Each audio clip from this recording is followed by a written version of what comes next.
24 years ago, Islamist terrorists massacred nearly 3,000 innocent American lives in New York City, Shanksville, Pennsylvania, and right here at the Pentagon. The building you see behind me, the War Department, was targeted in an act of savage evil. And today on these hallowed grounds, we gather to honor those victims and heroes with the resolve to never forget.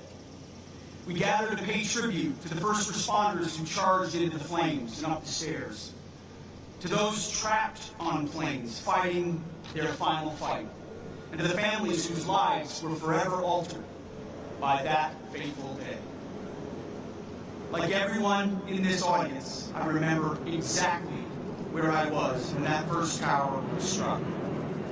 A college junior with a fresh set of Army fatigues in my dorm room closet, having just joined Army ROTC. Like too many Americans, I was naive to the threats brewing abroad and infiltrating our shores. But from that day forward, I felt an unshakable call to action, a duty to defend our sacred homeland with everything I had. Like all of you, 9/11 was the ultimate validator to serve. But I was not alone.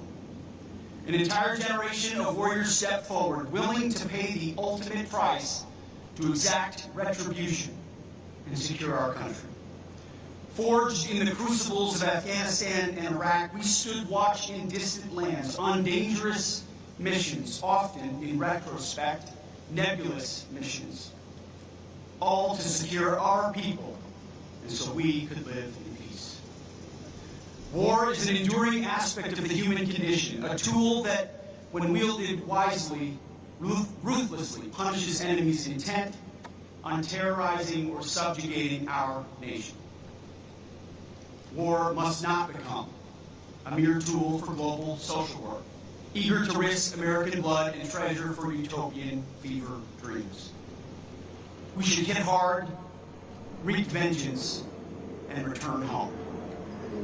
For 2 decades, our warriors fought with valor every day, far from home, even though sometimes their leaders gave them nation-building missions and half-baked exits.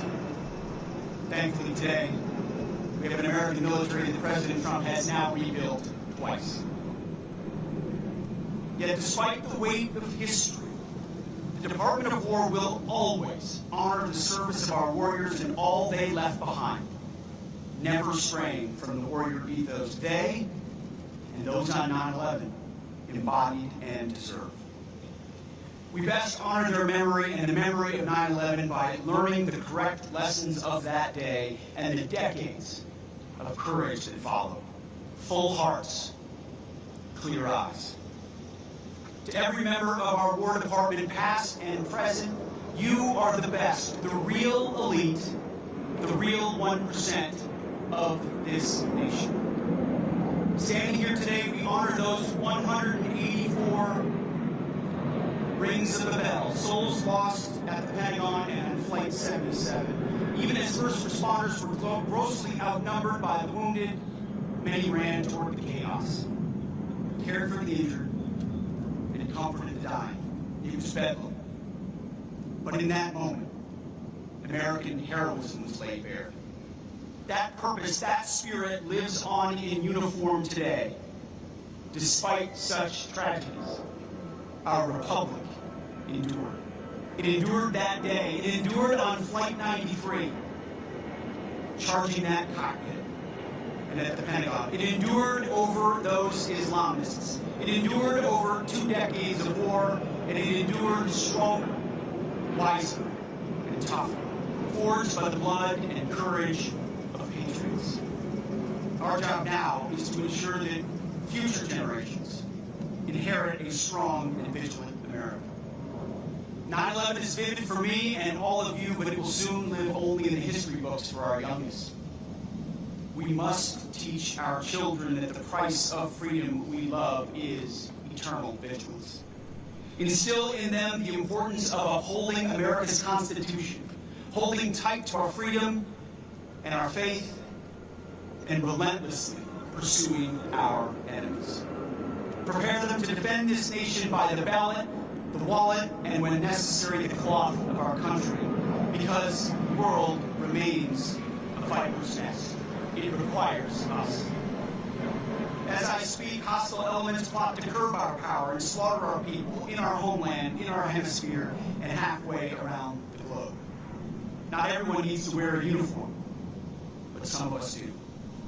That is our profession and our promise to this nation. In closing, a reading from Scripture, Romans chapter 5, verses 3 through 4. We rejoice in our sufferings, knowing that suffering produces endurance, endurance produces character, and character produces hope. On this day, 24 years ago, we suffered. In the years since, we have endured. Our service and sacrifice have forged our character, and today we stand in hope for the future of our great nation. The young soldiers who take the oath give me hope. The young cops who wear the badge give me hope. The young firefighters who answer the call give me hope. The young agents who patrol our border give me hope. The life, example, and even death of Christ follower and American patriot Charlie Kirk give me hope. Sheer courage, no matter the arena. Charlie, we love you. We know that you have heard the Lord's words. Well done, good and faithful servant. Full heart, clear eyes. Like those on 9/11, he'll never be forgotten. So I thank God for all of you and all of our fighters from that day to today and beyond. May God bless our warriors as they ruthlessly seek our enemies on behalf of the fellow citizens they love. We owe you and all of those who witnessed 9/11 nothing less.